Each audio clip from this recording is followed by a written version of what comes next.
What's up, guys? Haven't done this in a very long time. I haven't seen this background in a very long time. Today's the final day of 2021. I want to do something kind of special where I just talk and answer questions and just talk about how interesting, weird, and oh my god, Toni Storm got released. I just saw her wrestle last night. Also went to a live event last night in DC where I guess I saw Toni Storm's last ever WWE match, which is high-key depressing.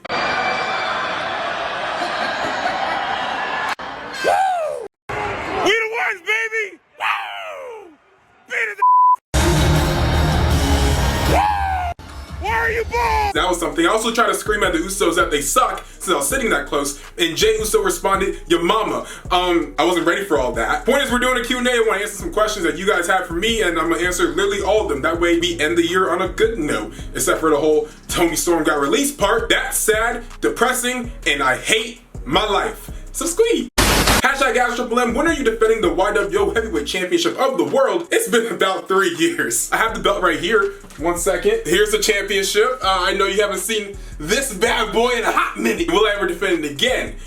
I want to, gladly actually. If I can make this into a real championship, maybe change the name of it, I would love to defend this title once again against someone who's worthy. I haven't done this in such a long time. I see why Ciampa just like holds this thing tight.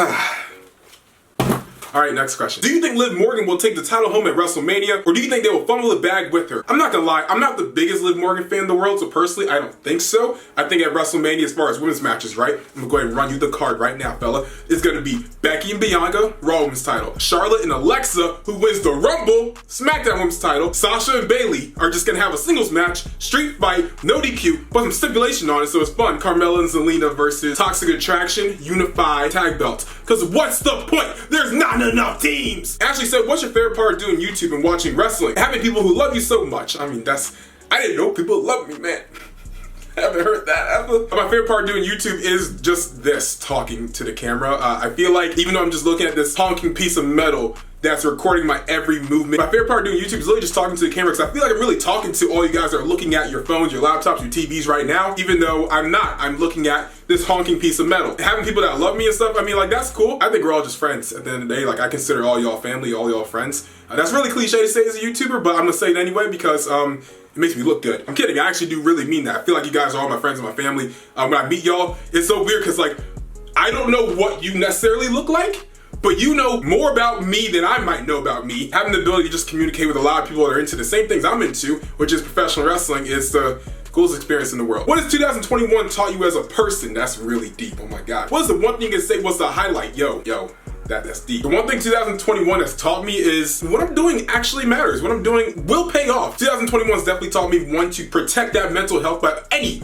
means necessary. That goes for anyone watching this. I don't care what anybody has to say about you. This comes first. So keep your sanity. Deontay DDJ said, what's your top 3 boldest 2022 wrestling predictions? All right, my biggest one coming out the gate. Cody Rhodes wins the AEW World Championship. He turns heel, he goes back on his promise, he wins the world title, takes it from Hangman. He's the man. My next one isn't necessarily a bold prediction, but it's a prediction that the women will main event SummerSlam. I think it definitely should happen. They've had 2 WrestleMania main events now.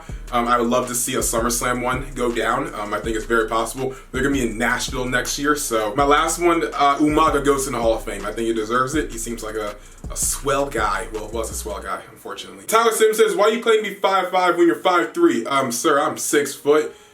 Minus a couple inches. I'm 6 foot. Wyatt said, name a wrestler for each letter of your name. Maven, Alicia, Luna Vachon, Octopus, Jonathan Gresham, Lashley, and Miro. Because that was a feud. Braxton said, what was it like being at the first DPW show? I mean, it was solid. It was great. I got to meet everyone before the show. Everyone's a very nice people. James, Tony, John, all great guys, Deadlock dudes. Chris Danger, super nice guy. Even all the wrestlers there. I mean, Lucky Ali tried to sell me a t-shirt out of a laundry basket, which he called a mobile store. After being there and knowing what the world title match is going to be at the next show, you already know, on January 8th in Raleigh, North Carolina at the Raleigh Convention Center. It's going to be good. And they announced a lot of great talent to be there too. So I think it's going to... DPW. Solid stuff as always. Are you a... Nah, I don't want to. Do I have to answer that? Did I answer all of them, didn't I?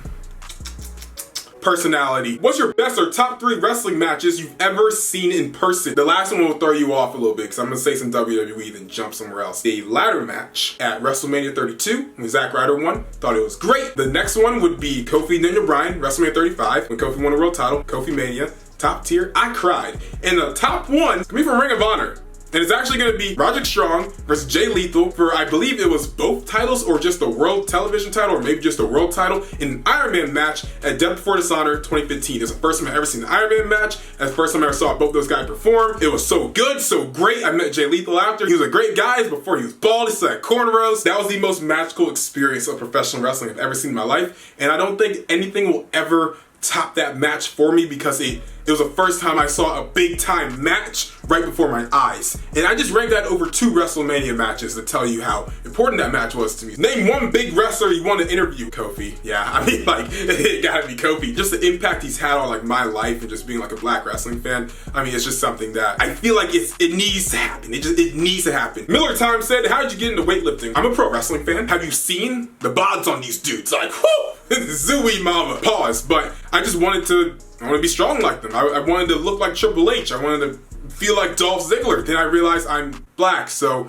I wanted to look like Bobby Lashley. I wanted to feel like Kofi Kingston. So yeah, I mean, I just got into it because I watch pro wrestling and it's changed my life in such a positive way that I owe wrestling everything. Except for like Virgil, he tried to charge me like $50 to take a picture with him. Like, yo, what the hell, dude? Like, $50? You ain't $50 worthy. I might got a nickel in my pocket. Who's on your radar for 2022? Yeah, I think a lot of people are asking that question. Who am I gonna interview next year? Right now, going into the first week of next year, so just a couple days from whenever this video drops, I have one guy as a throwback that a lot of people will know. I have another guy from Impact. I might have another Impact interview going into Hard to Kill. First week's kind of lined up right there. How my radar works, right? Looking at the big events that are happening that month, I want to interview people that have something to do with them. As GCW shows up for that show, I want to interview people that's going to be on that card. Hard to Kill's coming up. I already got someone that's going to be on the card. It's kind of just like looking at the fact of like what big events are coming up that me pitching to this company can say like, hey, I can help promote.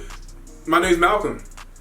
I'm cute. And hopefully they say yes. Or if you're like certain people, they leave you on scene. And it only hurts your feelings majorly for like 10 days, 12, 15. I'm still recovering. It was Virgil. Yeah, it was Virgil. It was Virgil. $100 for an interview, Virgil? It actually wasn't Virgil. But I did talk to Virgil last year. Yo, homie tried to charge a hot dime. I am not paying you. No. I don't like you. Do you think Roman Reigns is going to beat Brock Lesnar going to day 1? Yes. Have someone else eventually take it off you, which is going to be an article that I'm going to be posting on Wrestle Talk very soon. So if you want to figure out who I think is going to beat Roman Reigns for the Universal Championship, go to Wrestle Talk. Support Wrestle Talk. What's your favorite WWE action figure? Probably is Bautista. Yeah. How would you describe your year in 3 words? Oh God, that's a great question too. Why you guys hit me with the deep stuff? Potential, growth. I was gonna say limitless, but that's too corny because my father, Keith Lee. Momentum. Because next year is gonna be so good. That momentum was needed for this year. When will you stop being a jobber? When will you stop being adopted? If you were a toaster, what would be inside of you? Yo, I have to like really watch how I answer this. Fuego de Sol. Favorite AEW match of all time? Kenny and Hangman. I mean, that's like a basic answer to give, isn't it? But the storytelling was so good that him winning that championship was so perfect. They literally told a perfect story of modern day 2021 problems in a storyline that wasn't overbearing, unnecessary, and inappropriate. They covered depression. They covered like identity crisis, alcohol problems, and they tied it in so well into like Hangman overcoming all of them and just winning the world championship. I was like, yo, hold up. What?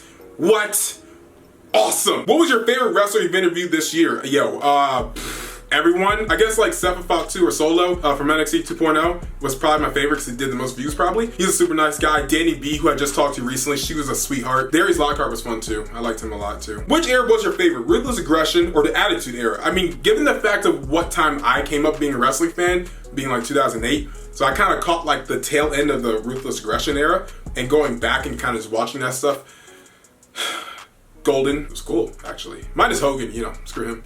But Golden. Would you consider being a wrestler? Yes, because I currently train to be a pro wrestler. I'm at C3W right now. I probably will be going back to MCW soon once I graduate in May. So yeah, I've trained with a lot of really cool people. I know you guys have seen Kyra before. She's on the SmackDown vlog. All the other people I train with as well, they're all really dope people. So I love the environment that C3W has. They're definitely building up to a really big pinnacle of professional wrestling. They're having a major show on January 9th, in case you guys are interested, from the DMV area. That's DC, Maryland, Virginia. The main event's gonna be Victor Benjamin. I know you've seen him. He's the husband of Lady Frost. He's the current C3W World Champion, and he's gonna be defending his title against Razor Ramon's son, Cody Hall. Big match. Come out and see if you can. It's gonna be in Upper Marlboro, Maryland. More info somewhere on the screen. It's gonna be cool. What's the next pay-per-view you're going to? Great question. I want to go to SummerSlam, so I'll probably be at SummerSlam. Do you think you have a future in the wrestling business, either as a wrestler, manager, or anything regarding wrestling? Yes, yes, and yeah. The main goal is to be the NWA World, don't forget the S, Heavyweight Champion. Besides, like, money, I guess, and the opportunity to punch Jey Uso right in the mouth. Or is there anything else? I mean, yeah, I'm doing media right now. Interviewer. Videographer, very soon. Documentary's coming very soon. Thoughts on the Hannibal incident? Okay, you know, Hannibal can go himself. That was awful. Who smacks a guy's head like that? Like, after the first one, that should have been, oh no, that's enough. Maybe I just impaled him. That's not cool. You a whole T.O. He said, what's our tag team name gonna be? We Train, by the way. I'm thinking like, he's a tall Caucasian fella, like Big Cass. I'm gonna go with chocolate and mayo. I think that could work. What was your favorite promotion of the year? I mean, I liked and disliked everyone at certain moments just because of like the stuff they might have been doing. I guess I'm kind of biased when I say this because I got to go there in person. I had such a great experience. Gotta say Major League Wrestling. I guess you could say this was the highlight of my 2021, being able to work at War Chamber and Fightland. Seeing the matches in person, being there, and just the idea of like, yo, am I starting to make it? Am I starting to do it? And they already got my government name on the name tag? Yo, what's up? I might be a little biased when I say this. Gotta be Major League Wrestling. But yeah, guys, that's the final video of 2021. I'm so happy that all you guys were able to watch this whole experience, this whole year with me. It's been, interesting. In a good way, in a good way. I'm just so thankful for all of you guys, honestly, from the bottom of my heart. Like, seriously, like, the amount of support and just love I've heard from so many people this year that I've got to meet for the first time, and people that I'm sure I'll meet next year. It's been so cool. I feel like I belong. I feel like I'm finally getting my feet wet in what I really, truly was meant to do on YouTube. Subscribing, squeebing, staying around, watching the journey. I think it's definitely gonna be a super crazy next year. And I'm not just saying that because like, oh yeah, new year, new me. No, none of that. Like, I think it's actually gonna be pretty insane 2022. And I hope you guys stick around for the journey. If you don't, that's cool. And if you do, I appreciate you. We going up like 1,000. I'm a flex just like a muscle man Malcolm. We going up like 1,000. I'm a flex just like a muscle man Malcolm. When it just like 1, 2, 3. If you like the channel, this will squeeze. If you like the channel, this will squeeze. If you like the channel, this will squeeze.